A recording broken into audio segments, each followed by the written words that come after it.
Good morning. This is Larry, and I'm coming to you live from Stevie's room. Today's topic is dealing with the veterinarians. Um, Let me first start by discussing the different types of veterinarians. I would say at the bottom tier are the insurance veterinarians, and I never did the insurance plan.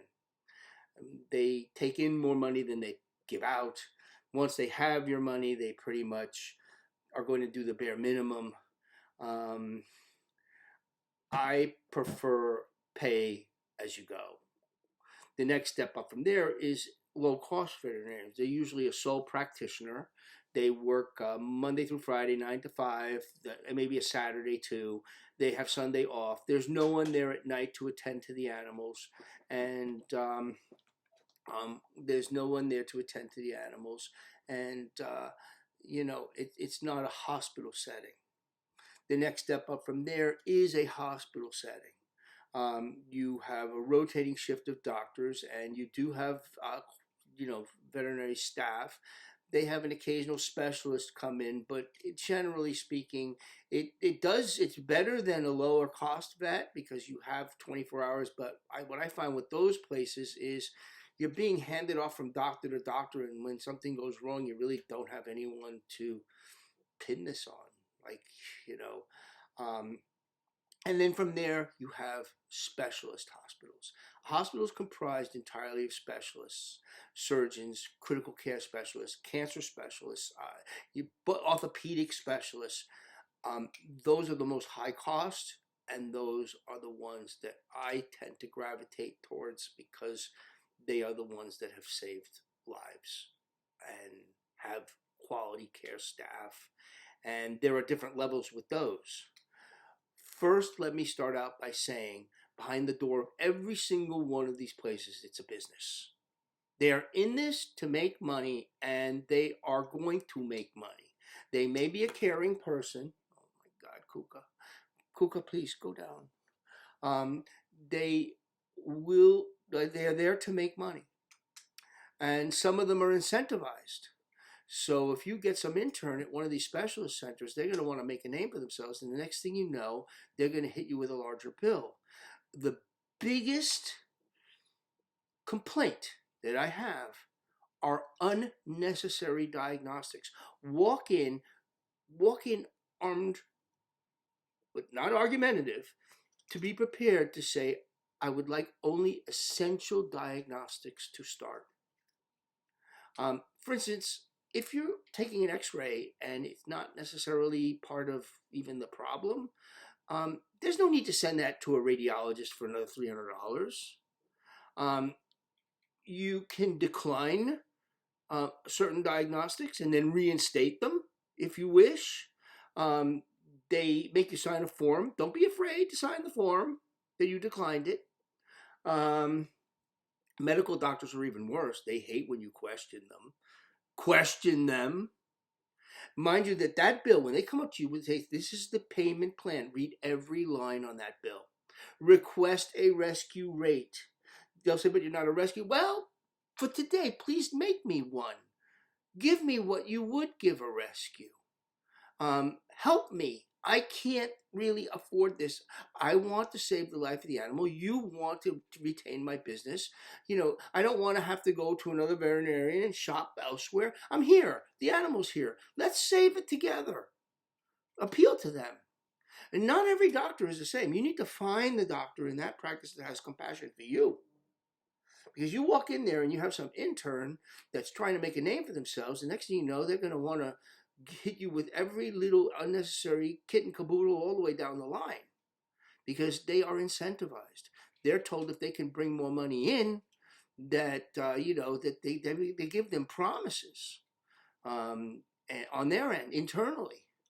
And plus, to even to talk to the veterinarian in some of these places, you got to go through the receptionist and then the vet tech, and you really want to be hands on with this. Um, and what I find amazing with some of these places is the vet techs themselves.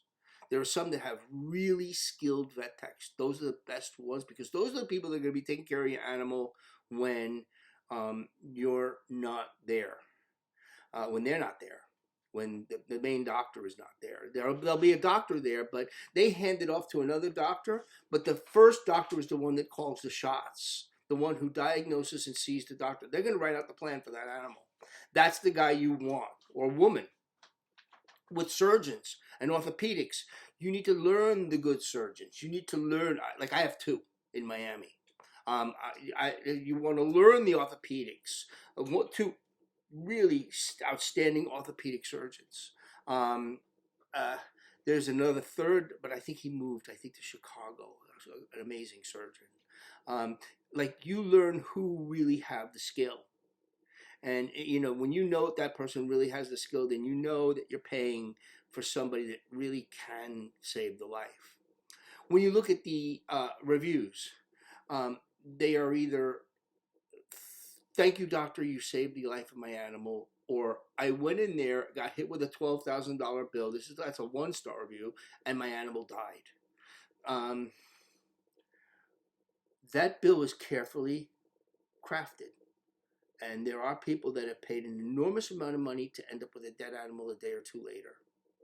But there are those people that have paid an enormous amount of money where the animal was saved. The most I ever saw was a guy paid $20,000 to save his dog. And the guy didn't have the money. He was a waiter in a restaurant. He went jogging with his dog, and the dog suffered heat stroke. He couldn't live with himself. Young guy, could not deal with it. He felt like he killed his dog. And he wasn't going to let this go. And they did save the dog. So,